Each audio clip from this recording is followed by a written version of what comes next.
हर empire एक दिन गिरता है और जब वो एम्पायर खून और खानदान से बनी हो तो उसके गिरने की आवाज़ सिर्फ स्टेडियम तक नहीं, दिलों तक जाती है। ब्लड लाइन एक नाम जो डब्ल्यूडब्ल्यूई की हिस्ट्री में सिर्फ एक फैक्शन नहीं, एक फीलिंग बन गया।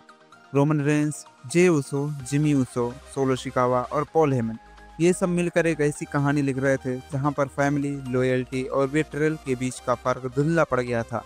लेकिन हर कहानी की तरह ब्लड लाइन का भी एक एंड लिखा था, एक एंड जो फैंस के लिए एक एरा का एंड था।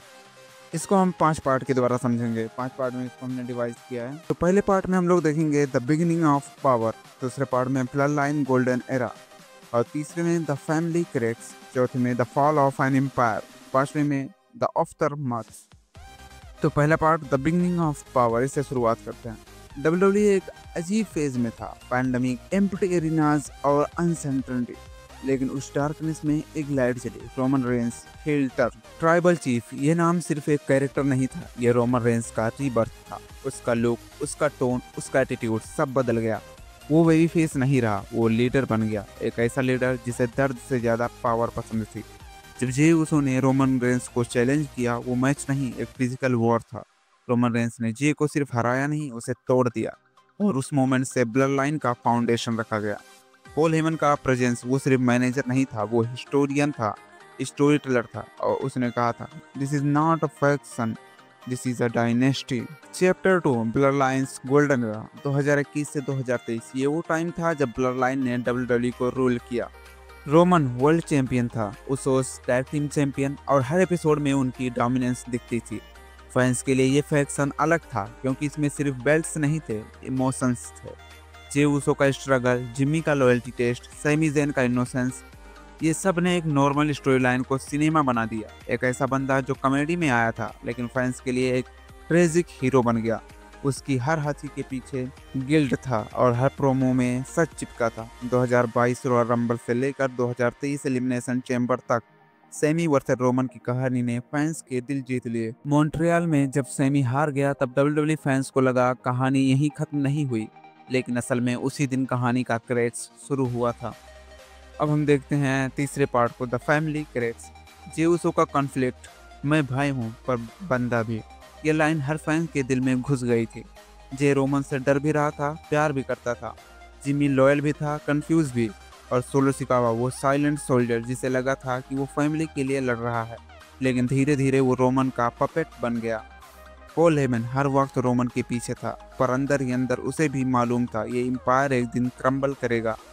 बैक स्टेज रिपोर्ट्स के हिसाब से भी ब्लड लाइन स्टोरी लाइन के अंदर क्रिएटिव टेंशन बढ़ने लगा था। रोमन पार्ट टाइम होने लगा, उसोज अपनी आइडेंटिटी बनाना चाह रहे थे और फैंस ट्राइबल चीफ से थकने लगे। जब जिमी उसो ने रोमन को सुपर किक मारा, वो सिर्फ बिट्रियल नहीं था, वो फ्रीडम थी। उस मोमेंट ने ब्लड लाइन को तोड़ दिया और डब्ल्यूडब्ल्यूई यूनिवर्स में एक साइलेंस छा गया। अब देखते हैं पार्ट 4 को, the fall of an empire. Roman Reigns एक नाम जो अनबीटेबल था, 3 साल तक कोई उसे हरा नहीं सका। पर जब सब हर चीज स्क्रिप्टर लगने लगे तो फैंस के लिए इमोशन मर जाता है। WrestleMania 40, Cody Rhodes versus Roman Reigns, finish the story.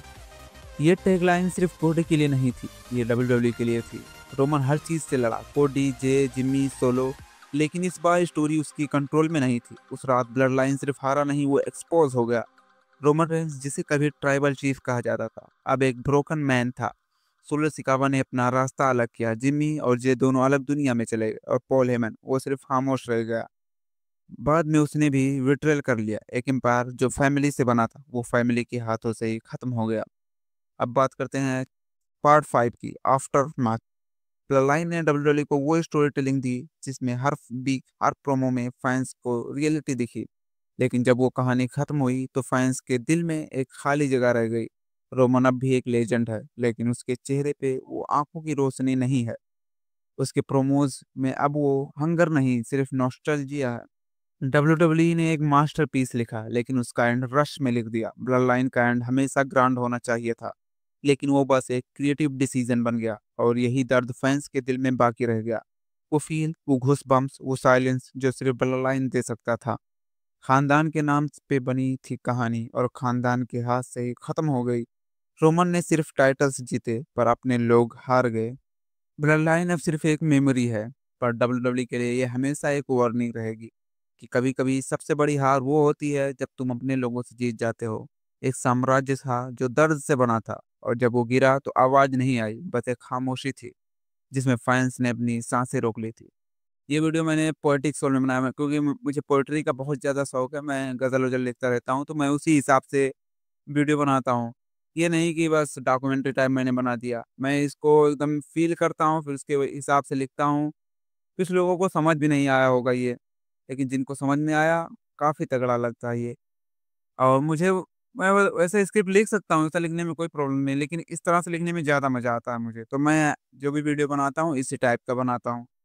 अब अगर आपको समझ में नहीं आ रहा है, तो उसमें मैं कुछ और नहीं कर सकता, क्योंकि मेरे चैनल पर जितनी भी लॉन्ग वीडियो आएँगी, इसी टाइप की आएँगी।